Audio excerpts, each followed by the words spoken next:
Thank you for joining. I want to welcome you to this live broadcast today. I'm really very, very sad and pained. I want everyone to please listen to this broadcast from the beginning to the ending because we shall, and also comment because we need to begin to talk like a family. Those who claim to be leaders, especially in taking serious matters as the attack and killing of Biafrans for granted. In spite of what we are seeing in Benue and other parts of the contraption called Nigeria, the people who claim to be leaders in Biafraland are taking this matter, treating it with levity, taking it for granted. To find out what is happening around, the more I get to be bitter and angry with the whole thing, the way we deal with matters because of money. So-called people who are supposed to be leaders, who are supposed to stand for Biafrans, who are supposed to be the people speaking for Biafrans, they are quiet, they are not saying anything. Please, I am going to be giving you a very, very vivid revelation today. And I'm going to be playing the voice of a man, a particular man, who is an authority in his field and who also grew up in the north.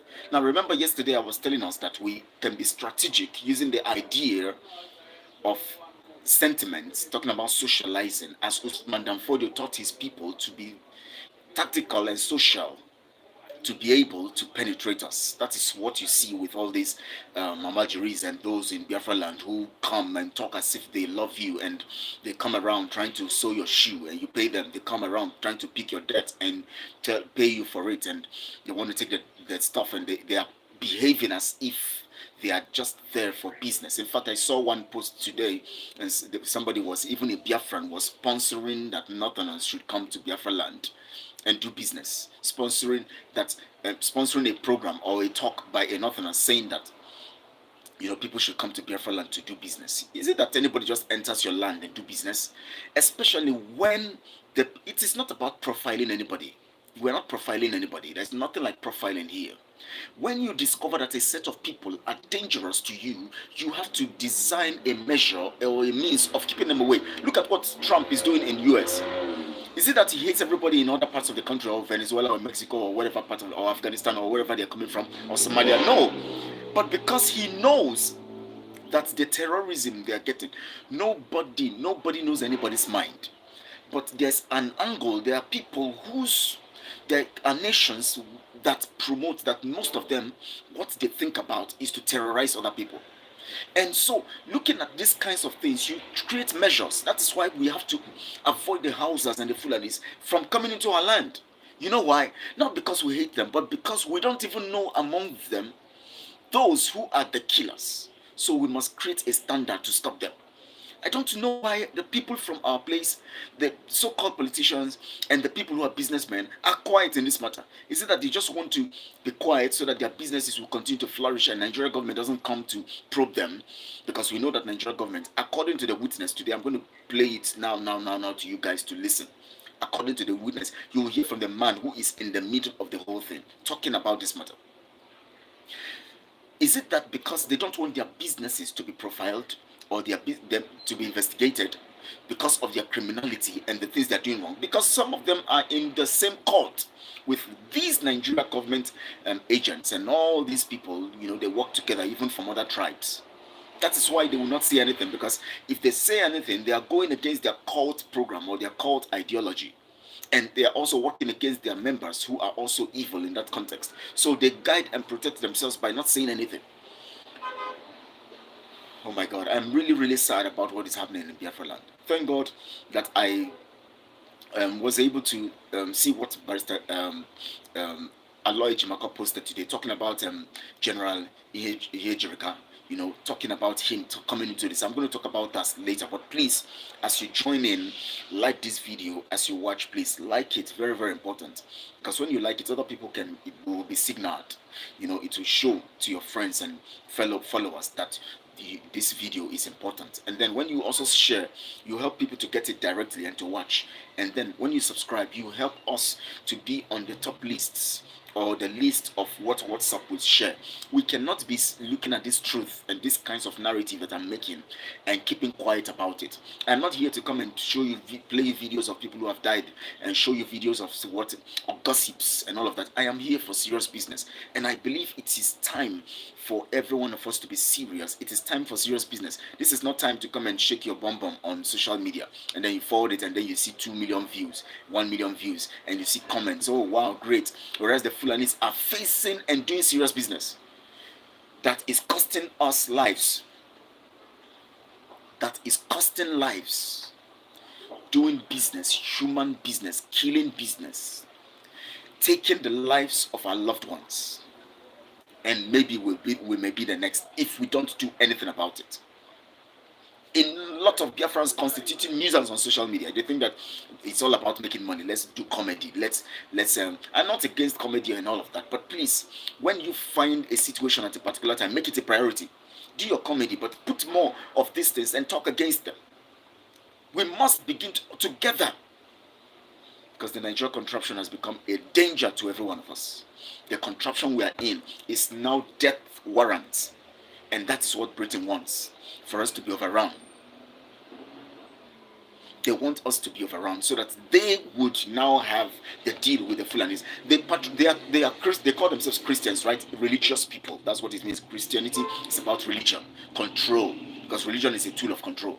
So they call themselves Christian, right? But they patronize the Muslims and the Fulanis and those Islamic people because they know that those ones know how to use force and violence to get what they want. So they impose them on us so that they can conquer us, and then so that they would be able to control both the Fulanis because they too know how to use violence. They have higher firepower against them. They control them and then control the resources now that the Fulanis are in charge. So they will be getting their own free because, of course, the Fulanis don't own the property. They don't own the resources in our land. So when they are able to conquer us, the British also will. They are under the control of the British because the British favored them and sponsored them to conquer. So whatever they do, Britain will either kill them if they go against British control and try to banish the Western control, they would be killed. But if they stay low and allow things to be nice and everybody to do business, Britain will leave them over the resources when they conquer, if they conquer us. And then so Britain will be getting theirs. So remember, Britain don't own our resources. The Fulanis don't own our resources. So the two of them are thieves. So if the British come against our resources, if the British help them to conquer us, and the conquerors, they know that they conquered us and they are presiding over resources that are not theirs. So the British will be taken. They will be taken because they know that two of them don't own anything.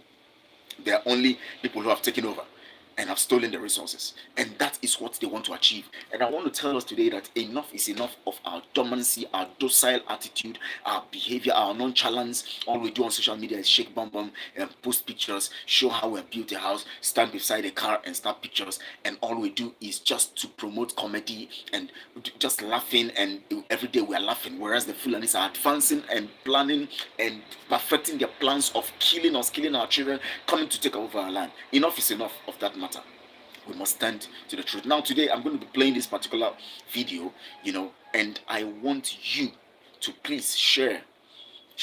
Very, very important. I'm going to play this video. A proof. Now listen to this man and what he said. Please listen to this man and look at what somebody's asking me. Where are you from? They're asking me where I'm from. Can you imagine?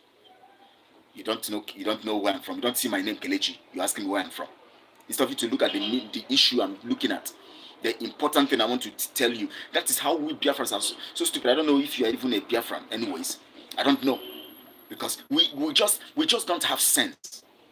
Look at the Fulanis. Look at how they come together to kill us. Here you are coming to ask me where you're from. Instead of you to comment on what I'm saying, you're asking me where I'm from. Is that the issue? I am talking about the safety of everybody. I'm talking about our lives. I'm talking about our protection. You see my name Kelechi. You're asking me where are you from? What an insult! What insolence! You think I came here to joke, or you think I am? Even if nobody's watching, I don't care. But some people must watch. Some people must know what is happening. Don't come here and ask me unnecessary questions. If you want to comment, make comments that make sense. I'm not social media people who they come and post nonsense and you laugh and all you do is you are looking for people who support your idea and all of that. Now listen. Can you imagine? Do you speak Indonesia? What has Indonesia got to do with this? Oh, you're from Indonesia? Oh, okay. I thought you are a Biafran, anyways.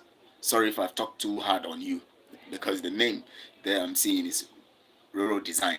I thought it's a Biafran who is. Anyways, if you are an Indonesian, anyways, I don't speak Indonesia, but of course you can always have the translator that will translate what I'm saying. I am concerned about my people, especially in Africa and in Biafraland. That is my first important place because that's where I'm from.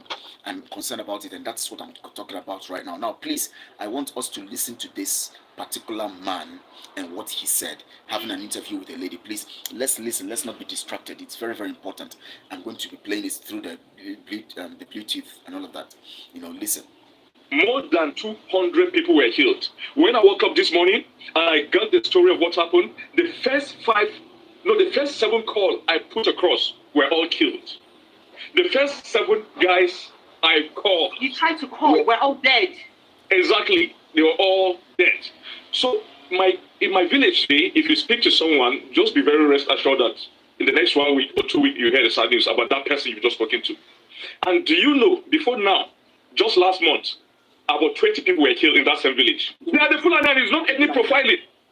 They are the Fulani, it's not ethnic profiling. When people want to be politically correct, they will say, no, that is an ethnic, it's not, and that is why you see the Sultan of Sokoto will not react to this. He reacted when just about 11 people were butchered were killed in Edo State, the so-called hunters. They reacted. They put up Northern Elders Forum. They made several press conferences. Many governors stood up. The governor of Edo had to travel to some of these states to go and say sorry. Just 11 hunters, that is alleged hunters, if really they were hunters, who were killed. Now, 200, nobody in the north is speaking. Because that is the collective agenda. Jihad and the complete takeover of the land of our people. And let me tell you, so I'm saying it authoritatively. I'm an authority in this area. I was born and raised in Jos. I speak Hausa as my first language. I speak Hausa better than I speak Tiv. And let me tell you, this thing they call intelligence. We are the sources of this intelligence. The government sometimes use the narrative of intelligence to confuse you. As if what they know is different. They know exactly what we know, or we even know better. Because we are the sources of this intelligence. Many of my friends from the adjoining villages in Nasarawa State, who are of different ethnic group other than the Fulanis, anytime the Fulanis are mobilizing, like this attack, they told us before yesterday. We communicated to the security force. Nothing has been done. No, just hold on, because this is too much to rush. I'm sorry. I just say that you got an intelligence report as a civilian. Your community had an intelligence report about this particular attack that killed over 200 people, and you. My sister, do you know the funny thing? It is no longer secret. It's just like the secret cultism in Nigeria. They gathered their AK-47 in a community called Giza in Nasarawa State, in the boundary between Nasarawa and Benue, in Giza and Kadorko. All our friends from them, and they come out in the open with their this and they hold a meeting openly. They are going to strike in Hirota, and then some people begin to beat them farewell. Allah Kulafia. May God take you safely. May God take you safely. Yes, they came in more than 100 bikes. Listen, but that is how your country has degenerated. That these things are done in broad daylight. It has degenerated. And let me tell you, let me also shock you. About 7 soldiers, I'm saying it as it is, about 7 soldiers joined them from the Giza, the community, adjoining my own village. And they arrested one who uttered all this, made this confession. He said some of the soldiers from Giza trained them of Fulani ethnic stock. And they joined them, they commandeered the whole thing. So what they did yesterday was extremely tactical and strategic with military precision. And right now there are a lot of tea villages in my council wards that have been taken over by Fulani. They take over not just for grazing, but for proper settlement. You go to these villages today, you find even their kids crawling, small kids who are yet to start walking. They brought them, their families, occupying thief homes, thief houses, which are still standing, occupying those kids there, not just their cattle. So it's not all about open grazing prohibition. It's about total takeover of the land. I hope you heard that. I believe that you heard what he said. Sorry, please, let me set something here. I believe you heard what he said. And of course, sorry. Now, I believe you heard what he said. It is not all about grazing. It is not all about open grazing prohibition. It is about total takeover of the land. I hope you heard that. I believe you heard what he said. Sorry, please, let me set something here. I believe you heard what he said. And of course, yeah, sorry. Now, I believe you heard what he said. It is not all about grazing. It is not all about farming. It has nothing to do with farming and all of that. It is about takeover, total takeover. Now remember, he said something. Sorry to railroad design. Sorry, um, I thought you were actually from Biafraland and you were asking me where I'm from. You know, those guys who come here and when they come here, they want to begin to make mockery and talk anyhow. That's why it was very hard, because I want to really have us to really listen to this because we cannot be trading our lives for stupidity. We cannot just continue every time to be stupid and we are being killed and nobody's saying anything and all we are doing is coming to mock each other or one another and to say things that are unnecessary. Now, you heard this man quite right. You heard him clearly. He said it is not about grazing. It has nothing to do with the business of grazing. It is about taking over. He said in the community, some of the communities where he is from, some of the communities have been taken over by the Fulanis. And they have brought their families. They are settling. Now, we're talking about a president. It has a military and it has the police. It has the other agencies, right? Now, what is a government? A government is a structure or a system that is set to exert political control over a particular territory for the sake of protection, preserving, and sustenance of that territory and the people in it, and defending the constitution and the laws of that territory for the benefit of the people in it. That's how I define government. Just gave you a vivid definition of what it is. Now, what is the role of the military? The role of the military is the arm of government or the structure or the force under the government of any country whose responsibility is to defend the territorial integrity of that nation. What is the role of the police? The police is meant to carry out civil operations to maintain law and order within the nation. What is immigration? Immigration is a structure or a governmental arm that is under the government, of course, that is meant to check the inflow and outflow of people or resources or goods and whatever thing that comes into the country and out of the country. The custom also has to check the custom also deals critically on goods and services going in and out of the country, while immigration checks people, who go in and out of the country. So we have a system that's called government in Nigeria that is installed, just like I was listening to what's his name now, the one the former economic advisor, I think under the Clinton regime and other regimes or George Bush regime. He was saying something yesterday on Tucker Carlson's show. I was listening to him yesterday. He said something. He said that the democracy that they operate, the British, the American democracy is actually is not real. It's not a real democracy. It's actually a democracy. It's not a democracy in actual sense. It's just a democracy in form. That means you are told it's a democracy because the CIA does not operate on and does not is not dependent on the structural democratic system. It operates on its own and have its coverted operation so that even the president sometimes don't even know what they're doing. So what do you call that? That is outside democracy. Now listen to this man saying some stuff, because we must take very, very vivid steps in our communities, in our places in Biafraland. I tell you what is happening in Biafraland today. What they are doing now is to come into Enugu. You heard that man say something. Did you hear the Sultan of Sokoto condemn the killings? Over 200 people killed just a few days ago, plus other killings that have been happening. Did you hear the Sultan of Sokoto condemning the killings? But when 11 so-called vigilante Fulani men were killed in Edo, you saw the reaction of the Sultan. You saw them post and talk. You saw are you guys not angry about what is happening? I'm just trying to be calm. I just want to be calm so that I can pass the message. In Edo, 11 or so people who claim to be vigilantes were killed. The Sultan of Sokoto, the government of Nigeria, and everybody, including some Biafran politicians, were saying so many things. The governor of Edo has to go and beg all of these things were done in days. They were appealing, having secret, trying as much as possible to see that they appease the Fulanis and the Hausas and the Northerners, because of 11 people killed who claimed to be vigilantes or vigilante people.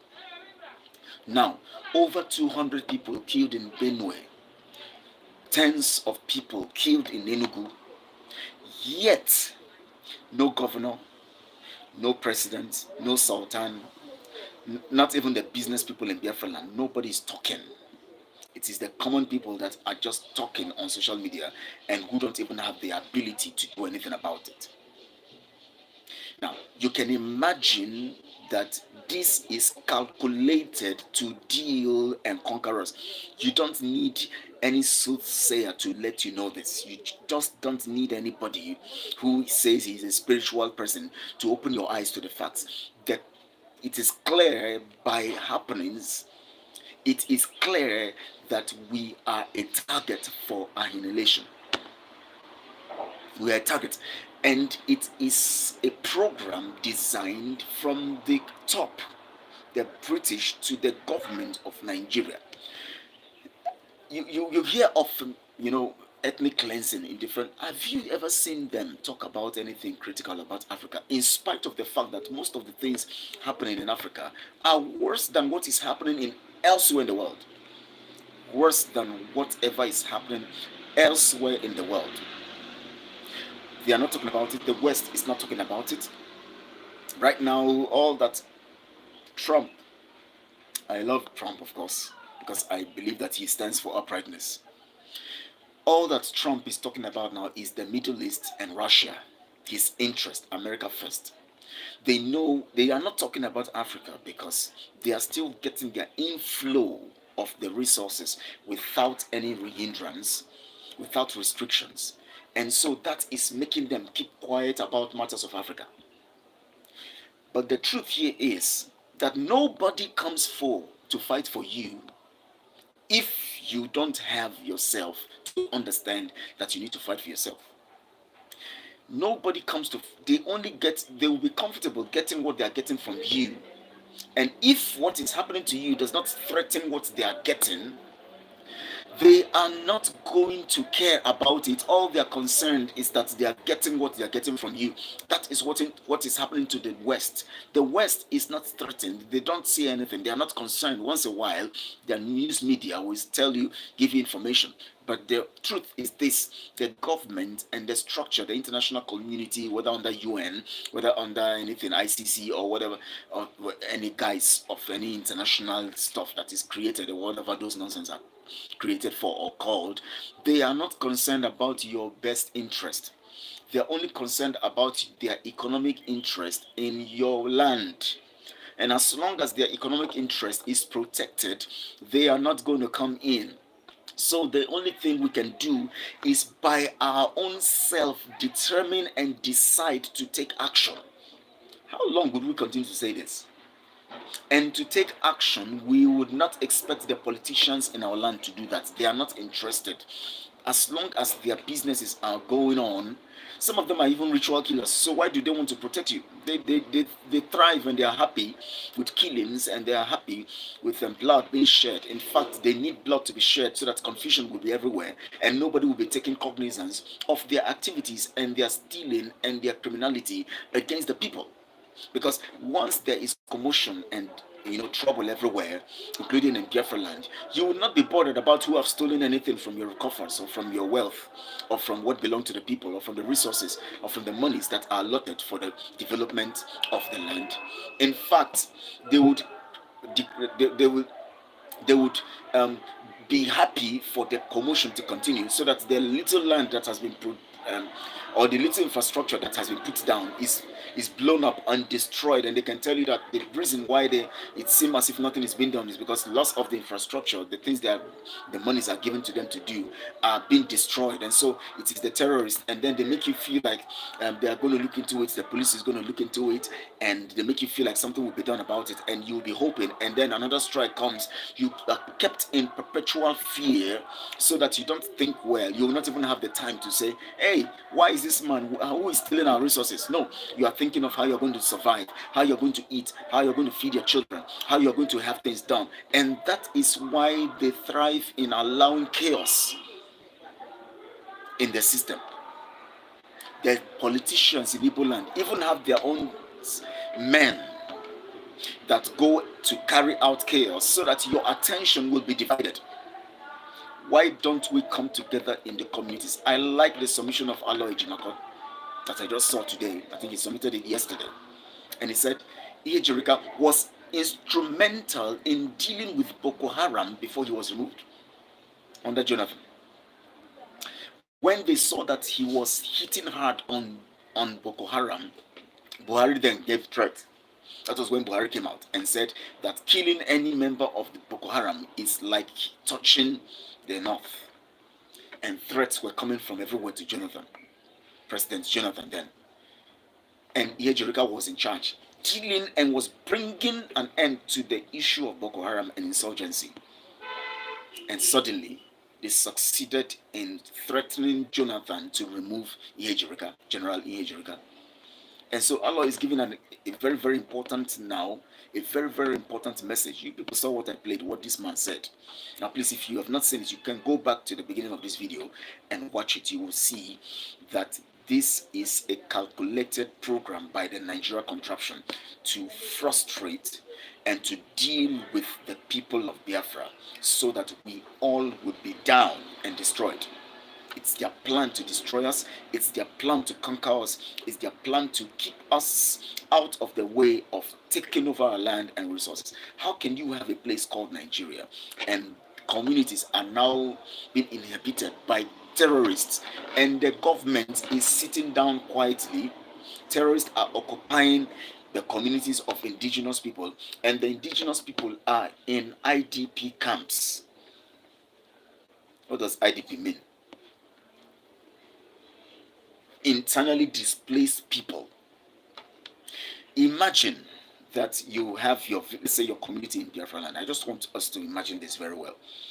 Let's say you are from Olu, and then suddenly the terrorists come into Olu. They kill the men, they kill every male child, and they keep the women, begin to have sex with them, impregnate them so that they will infiltrate the community, and then they drive most of you outside your community. They take over your house, and you are from that place. They take over your house. You are no more going to occupy that place because even the terrorists themselves will now take over the house and bring their families into your house. And then you, the government, prepares a place that is not comfortable where you would have crowds of people gathered, and you are now put in there. Your house is somewhere, you know you have a house there, but you cannot go there, and the government does not even do anything to make you go back there. And then they keep you in a place and they call it internally displaced. They are now saying that you are displaced by the terrorists, and they accept it. And so this your new place where you are now, because you are displaced from your place, is where we want you to be, and we'll be taking care of you with the crumbs that we're going to be sending to you. And they send them GMO and crops and food to eat in that place, poisoning them little by little to die, because they are helping the terrorists to annihilate the people and to commit genocide, and so that the terrorists will take over those places. As long as the terrorists are in taking over those places, the brain of the terrorists, remember, they are not educated. These terrorists are not educated, so their brain have been brainwashed with Quran and the doctrine of obeying terror, obeying the actions of evil, and keeping to the dictates of the evil that have been planted in them. And they are put that way, and they are operating like robots on behalf of these politicians and their so-called technocrats, the hegemony that is in control. That is why they don't want them to go to school, because they know when they go to school, they will learn to think for themselves. Or even if they don't learn to think for themselves, they will know, at least to an extent, what is wrong with the system. Some of them might even be able to help others to begin to understand better. They make sure they remain Amajuris and use them to conquer your land, and then they put you in a place they call IDP. They fund the IDP, they give you food there, whatever thing you get to eat, it's your luck. They leave you to sleep in open spaces, and then they give you materials to lay on. You don't have a good bed and all of that.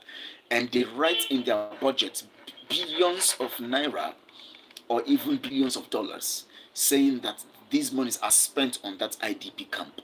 But when you come there, nothing is happening. You wonder where the monies are being put or how they come about such kinds of amount. But yet, what goes there is less than 5% of what they have budgeted. Then they steal the remaining resources because IDP camp is a business of its own for them.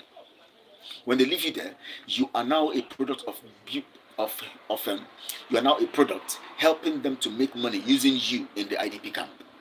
And then they are stealing from there. And then the terrorists are in your place. The monies they are stealing would have been able to save you and get rid of the terrorists so that you can go back to your land. But no, that is not the idea. You must remain in the IDP camp to be so that you can, you know, so that you can. Oh, the call is coming in. Can you imagine? Please bear with me, please. Sorry, I think this is please sorry, bear with me. I want to end it. I'm trying to get it. So the call was coming in. But the only way we can solve this evil is to go back to our drawing board in our communities. That's the only way we can solve it. And some of us are looking at it as if it is nothing. We are allowing us, please listen. I'm just so pained that I don't know. I don't want to scream. I just want to talk quietly so that people can understand. Because there's no need screaming. Just being strategic is important. But one person cannot be strategic and other people are failing. That I don't know who is calling me and distracting me. Now, some people cannot be strategic and other people, majority of the people are allowing themselves again to be manipulated and deceived so that we begin to continue to stay in this kind of situation. We continue to stay in this kind of situation. It is not allowed of this mess and this evil that has come over us. And it is important that we all must set the standard right now in getting ourselves out of this. And the only way we can do it is in our communities. Now, I want to merge the solution that Aloy Jimako has brought with the solution I have been talking about. The solution I've been talking about is that in our communities, we must set up a system of control. Now, Aloy Jimako is suggesting that Ihe should now, since he's a general and well experienced, should come into the system and help communities in Biafraland, give them the roadmap on how they can set up vigilantes in every place, in every community in Biafraland. That means, or maybe in local governments. That's his idea. But me, I'm looking at it in two ways. One, anybody who has worked for Nigeria could actually be, unless if he is rugged in his mindset.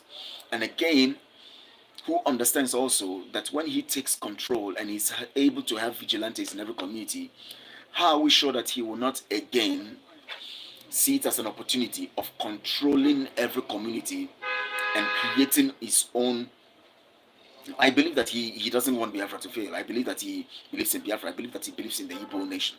But I think he's also still a Nigeria agent because he might want to also suppress the idea of Biafra. We can continue to be in Nigeria, but we can create security.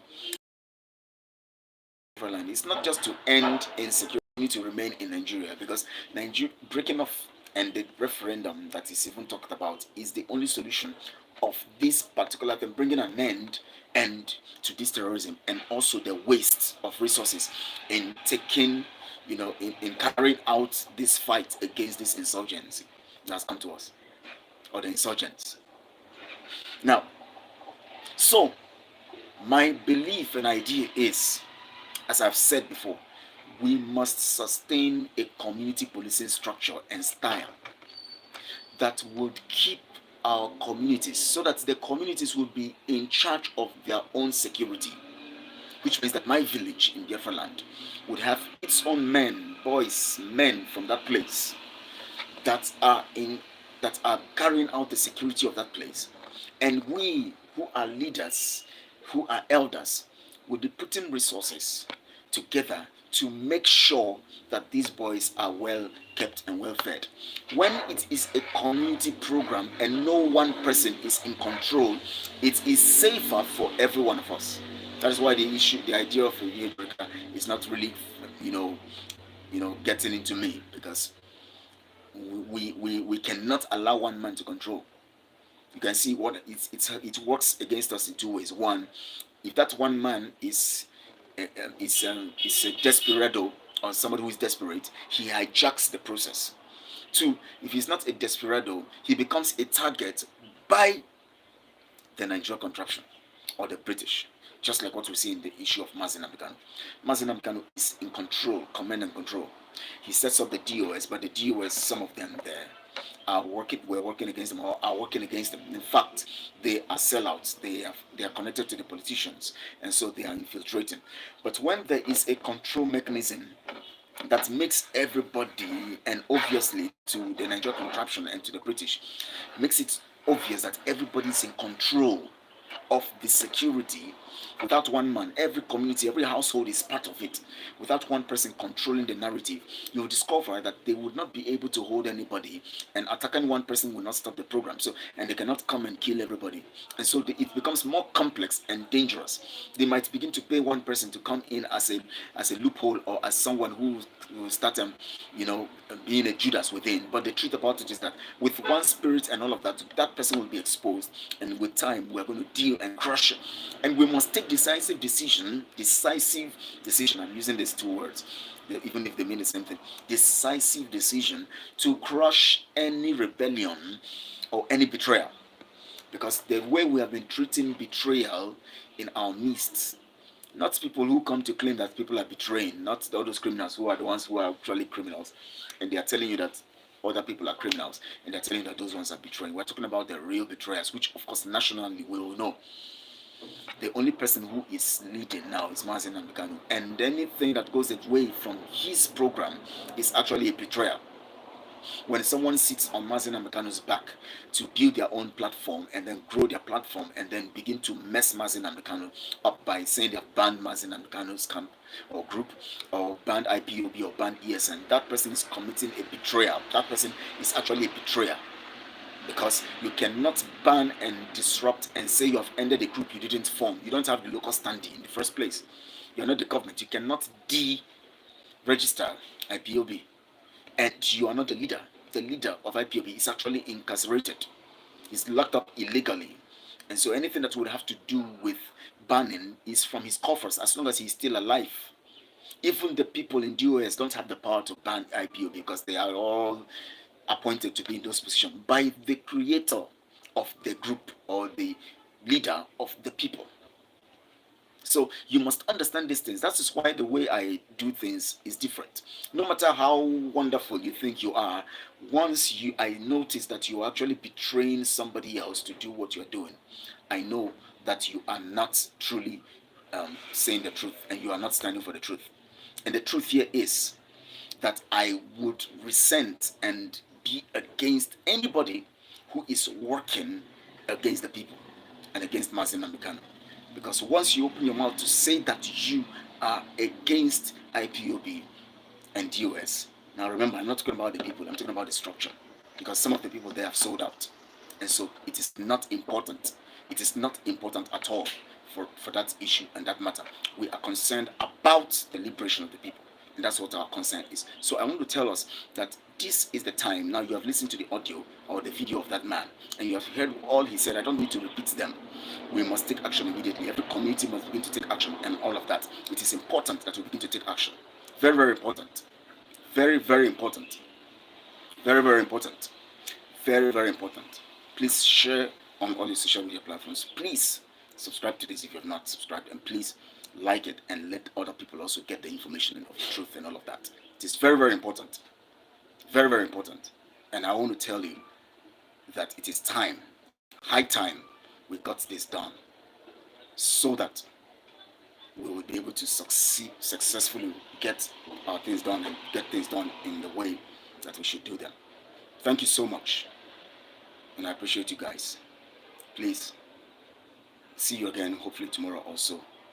Thank you so much, and God bless you. Good. Enjoy the rest of your day, or rest of your afternoon, or the rest of your night. Thank you so much.